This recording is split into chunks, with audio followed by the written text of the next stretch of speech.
Guys, deluded Gunnar, YouTube's and Golo Kante, whatever you would like to refer to me just as long as you're watching. Now I'm back again, of course. Obviously, I'm here making a vid. Now, if you was like me, you wanted to be a footballer. I know everybody wanted to be a footballer, but I wanted to be a footballer in the sense that I know everybody says they eat, sleep, poop and pee football.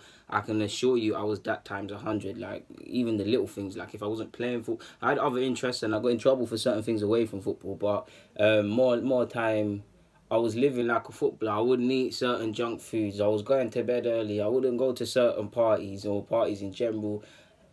I was training with my team, then doing my own training before and after the games. Like, in a week, the amount of football, the amount of attempted gym work, fitness, looking at stuff online, like I just lived and breathed football. Of course, it's like many people, especially in London, it's a saturated market. Not all of us can be footballers, and personally I realised that at pretty late, I'd say 13, 14, the pin dropped. I was like, DG, well obviously that's not my name, but DG, people in academies are there from 7 or 8 years of age, and like you have now at 13, 14, it's not going to happen for you, especially because you consider yourself a late developer. Like, primary school I was okay, but I'd say I really came into my own just as we're going to secondary. I was going to secondary school, so '06. So yeah, man. So I've come to terms with not being a footballer. Clearly, I mean, it was my dream. I mean, you heard the whole thing. For those who know, the 10,000 hours rule. If you put in 10,000 hours in anything, you're more likely to be a footballer. So yeah, man, I've come to peace with it. Whether I was just, I believe clearly, just simply not good enough. Whether I was big enough. Whether I got an opportunity. Whether, yeah, there's many reasons for whether I did or didn't make it. That could be said, but I haven't in it. So I have to go with you just simply weren't good enough, whether someone's seen you or not. So yeah, man. I've like one thing, and I always try to preach this in my vids. I've actually come to terms with two things: is who you know, because I do believe if my last name was different, I'd be a footballer to a degree. And empty promises. Promises don't mean a damn thing. Now, that actually wasn't where I wanted to go. I wanted to touch on that point last. Obviously, my team had a lot of good, talented footballers, but there was a certain one that played for QPR, Darnell Furlong. His dad used to coach us. His dad's a wonderful man as a person and a coach. Darnell's a very good footballer. He actually used to play up front for us and when we were under 8s, 9s and excel. But you see, when we started getting older, obviously he's now gone off to his academy. He used to come and train. I actually used to watch him, and no disrespect to him because I rate him a lot. But if I was looking at him, like, I was levels, like we were levels, like not just me. There was about 4 right backs in my team alone that were levels. But the difference between that, we don't have the Furlong last name, do we? We don't have that. If I did, it might have been different. Like, there really wasn't much to separate. So that's what I've learned, is who you know, and on top of who you know, empty promises.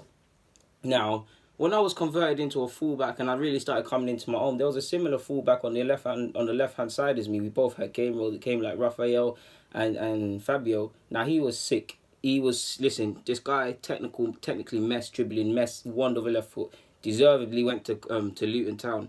Now, our manager, well, he was there promising me X, Y, Z, like, yeah, we're gonna bring you Luton, we're gonna do this, that. Obviously, I'm a naive, impressionable kid. This call never came. Whether I would have got in or not, I don't know. Probably not, but I didn't get the opportunity, did I? It's empty promises.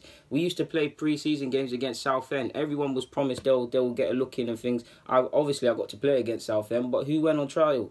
Who pushed for the trial? Two other players. One was the coach's son. They're both shits. Pardon my language. They both got released. You see what I'm saying? Empty promises. So, like, I've come to terms with not being a footballer. I mean, Spurs. I mean, I didn't get in there. They said they don't need another fullback. And to be quite fair, when I went to the trial, their fullbacks were pretty damn mess. So if I'm not there, then what's the point? Millwall didn't call back. Chelsea didn't attend the trial. I definitely was not going to get into Chelsea, probably why I didn't go. So yeah, I wasn't an amazing footballer. I couldn't get the ball, and people might tell you different, but I couldn't get the ball and dribble past 10 players. I didn't have mad free kicks. I didn't have none of that. I was average technically based ability. If I judge it based on Norseman, out of that whole team, out of the 10 technically based players, I'd probably rank myself around ninth. Like, there's the, you know how you have the 30 players and then there's them. Like, I was competent, but I weren't a madness. Like, I could pass the ball. I might do a little skill, little no look pass here and there, and all of them things. I was okay.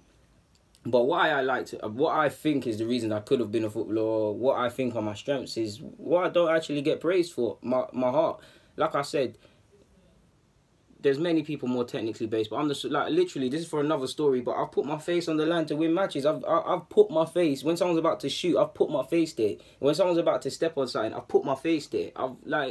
I'd say bravery, street hardness, street smartness, bravery. Because I didn't care who you was. Not that I'm trying to fight everyone, but if you chat crap, I'm not like I didn't get. I was a small person. I couldn't afford to get scared of if people were bigger than me. I had to believe in myself that I'm gonna win this. I'm gonna win every challenge, and I had to be smarter. I knew I couldn't get in physical battles, so I had to win it on the floor. If you try barge, don't get me wrong, I could barge every now and again, but now I can throw my weight around a bit more. Maybe that's another reason I didn't make it. Probably small. Probably teams were scared of if I get pinned at back posts and things like that. I do believe if someone took a chance on me, worked on me a bit, allowed me to develop physically, might have had something there.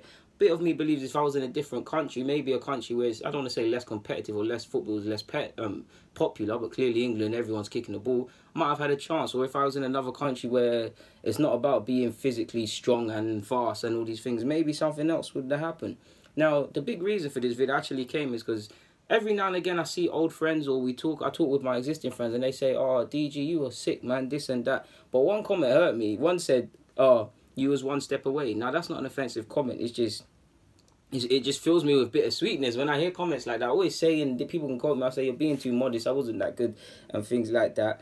But it's a nice feeling, and to know you're one step away, it is deep. And I'd say it's bittersweet, not because I was a footballer, it's because that was my life. Football is my life. And away from that, I don't know what the hell I'm going to do with my life. I don't know what the hell I'm good at. Like, I have interests and I clearly excel at some things, but I look into the future and it's blank. Like, it's honestly blank, people. Like, I don't see it. I don't see myself. Obviously, I have all the ability in the world. I have all the knowledge in the world. I have the ability to want to get better and learn what I don't learn, but does the world have faith in me? So I'm very pessimistic on if I'm going to get to where I want to get to, or if I'm going to get the life I want, or whatever. Because I do believe I can't, like, I really can't see a positive future in anything, if I'm completely honest with you. So I've dealt with disappointment and things like that, man. And it's just a case of what ifs. Like, I've come to terms with the fact that ultimately failed myself. I wanted to be a footballer and it never happened. Failed my family because didn't get them out of what I could have if I became a footballer. But life goes on, man. Like, I've come to terms, like I've said, I've come to terms with it. Like, I've really come to terms with it. And I'm sure a lot of you felt this as well. But it's just, when I tell you, lot, football is who you know and not what you know, and that people will give empty promises talking about this scout and that scout and don't let them arouse your imagination. It's from personal experience. A promise is a comfort to an idiot. I was once told that. Like, do you know how much empty promises were sat down? Some people have said my attitude might have been a reason I didn't make it, but I don't agree with that, because the places I went to go to play football and the coaches that were speaking about attitudes and stuff like that, the standard wasn't quite there at other teams.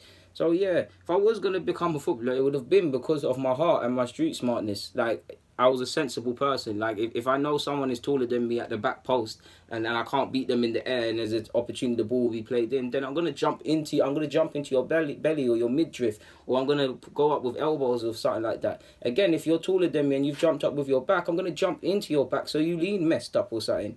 If I like sensible stuff, telling a winger to tuck in so you can drop off, just sensible things like that. Like, I wasn't nothing to write home about, in my honest opinion.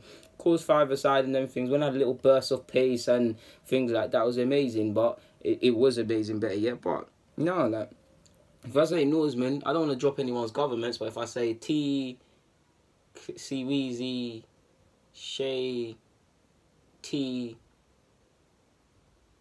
Lance, I would say there was probably about, I'd only say six or seven, and these players were good players, and they're all centre mids and wingers and strikers and them things. I'd probably say I'm about 6th, 7th, 8th in terms of technical ability, but I honestly believe I was first for heart. Like, the only weakness I could see in my game is really and truly is obviously I have bare weaknesses, but the one glaring weakness I'd probably say is probably my heading. I hate heading. I actually hate running as well. This is probably why I hate pre-season, but that's for another vid, man. But it's what you know. It's not who you know, man. I mean, it's who you know, not what you know. That's just one thing I've learned. I've known in life. When I hear comments like, "You were sick. You're one step away from being a footballer. You was a baller. You could have at least been League 2 or at least low level semi-pro." These are comments that fill me with bittersweetness. Not because I'm, like I said, not because I'm envious of not making it anymore. Because I've accepted that truth. It's just what could have been, and it's just. Yeah, man, it is what it is, man. Sounding real sad right now. So on that note, Guys, deluded. Get in the comments, subscribe, and do the rest. I'm out. Thank you for watching and rocking.